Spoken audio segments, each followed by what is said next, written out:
Okay, so everybody know who this guy is? Jim Rohn. He's got a quote that most of you guys have probably heard, but I'm going to take a new angle and approach on his famous quote, his iconic quote today. You get paid for bringing value to the marketplace. It takes time, but we get paid for the value, not the time. There's an interesting statistic that I came across, and the 10 richest people in the world make more money collectively than 3.5 billion people on the lower end of the socioeconomic spectrum.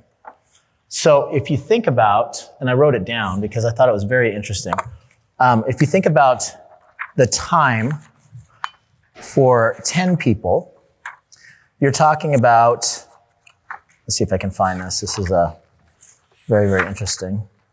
You're talking about 8,057 hours that those top 10 people had in a year, times 10, so about 80,000 hours for those top 10 people to generate the amount of wealth that they are able to generate in a year's time.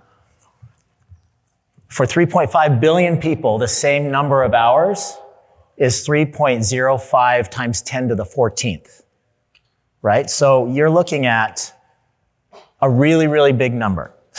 So time and value aren't necessarily coincident, right? There are some people with a very small amount of time that are able to leverage their skills and talents and networks to generate infinitely more wealth than the vast majority of people that live on the planet.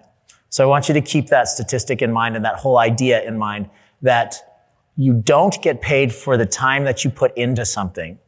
You get paid for the value that you generate. Uncle Elon. He's got a good one. You get paid in proportion to the difficulty of the problem that you solve. Okay, so if you think about the value that you're bringing to all things in your life and all the roles of your life, what value are you bringing as a husband?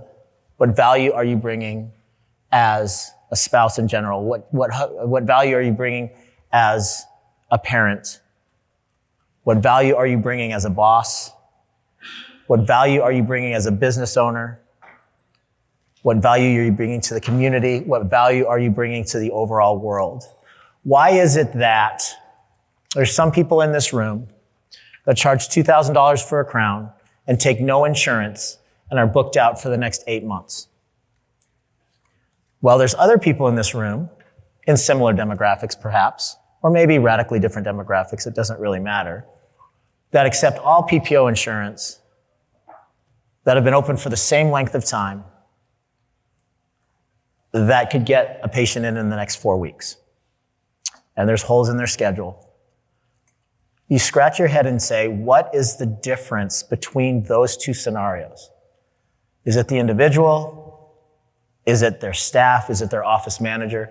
Simply, it is the value that that particular group of people, that particular practice, that operator is bringing to the marketplace. That's it.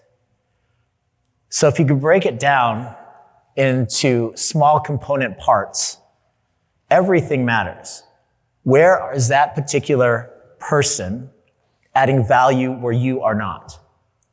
And if you are that person that's booked out for 8 months, charging $2,000 for a crown, how could you increase your value to bring more value to the marketplace? That's the question that I want us to focus on for the next 56 minutes.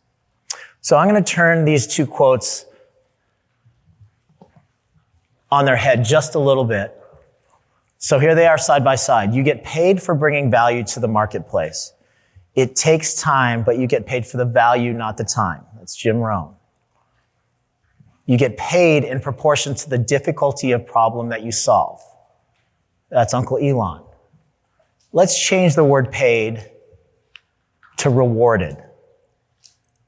So you get rewarded now for bringing value to the marketplace. You get rewarded for bringing value to your family. You get rewarded for bringing value to your team. You get rewarded for bringing value to your community and to the overall world. Let's remove money from the equation completely. What rewards do we get for bringing more value to our family and in all the different roles that we serve? So if we are to look at Maslow's hierarchy of needs, some people can poke holes in his logic, but for the most part, this is what most people accept as far as our needs as human beings. Okay? On the lower level, we have our physiological needs: food, water, warmth, rest. And then moving up the hierarchy, we have safety and security. And then we have friendships, relationships. And then we have prestige, feeling of accomplishment. And then on the very tippy top of Maslow's hierarchy of needs, we have achieving one's full potential. Okay? So if we are to, let's take our teams, for instance. If we are to add more value beyond the base level of physiological needs, let's say the base level of physiological needs is $18 an hour, or $25 an hour, or $60 an hour, or $75 an hour, or $150,000 per year. You're solving a basic need. That basic need is their ability to put food and water and shelter into their lives. But that is only the very basic level of value that you're adding to their life. So in what ways are you adding value in all of the roles in your business and your personal life beyond the base level to all of the people in your life, particularly if we're talking about business, your team, and your patients right now? The difference between the uber successful practices and operators and everybody else comes down to that simple equation of the amount of value that you're adding to every single aspect of that business, of that personal relationship, how you interact with the community and with other people. What difficulty or what difficult problem are you solving? So if you're looking at this through the lens of Elon Musk, how difficult is the problem that you are solving? From an outsider looking in, if you're commoditizing dentistry, like so many DSOs and large chains want to do, a crown is a crown, a denture is a denture, a dental appointment is a dental appointment. There's not much value to that other than the price that you are charging. But the problem is more difficult than that. There is a deeper problem that you need to solve for. And when you solve for that deeper problem, that's where the value comes from. And that's when you end up a high-level operator, a high-level spouse, a high-level everything else in your life. So you have to look beyond the surface level and basic physiological needs, and you need to work your way up Maslow's hierarchy of needs when you're trying to decide or decipher how you can solve a more difficult and complex problem for all the people in your life. For your family, for your team, for your patients, for your community, and for the world. So if you guys are familiar with the cultural assessment sheet and the cultural assessment that we all utilize to turn the subjective measure of the strength of culture in your dental practice, that subjective measure to an objective measure by taking your core values and rating every single person per core value on your team, and then taking an overall average of everybody's strength and embodiment of the core values of your practice, you get an overall cultural score. Below that, we talk about the UMS. We talk about understanding, motivation, and skill set. I'll tell you right now, trying to add value to somebody's life on your team, for instance, that does not fit your culture, that is not a good cultural fit, is a waste of time and resources. You guys have all been in relationships, or I know that I have, where you're trying to add value, you're trying your best to get this person to love you, and it almost seems like the harder you try, the more value you try to add, the more they push you away. That's not a good cultural fit. That's not a relationship that's going to stand the test of time. Same goes for the people on your team. If the people on your team are not a good cultural fit, trying to add value to their life is a waste of time and resources. So understanding motivation and skill set. If you possess these three things or are capable of developing them, it's your moral and ethical obligation to pursue them and add value. So understanding.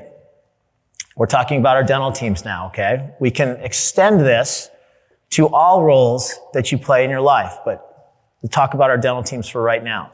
Does this team member understand his or her position and how their success contributes to the overall success of the dental practice? Does this team member understand and embody the core values of your organization? I think you can eliminate cultural fit by asking those two very, very simple questions. Do they embody the core values? Do they care? Do they care enough to embody these core values?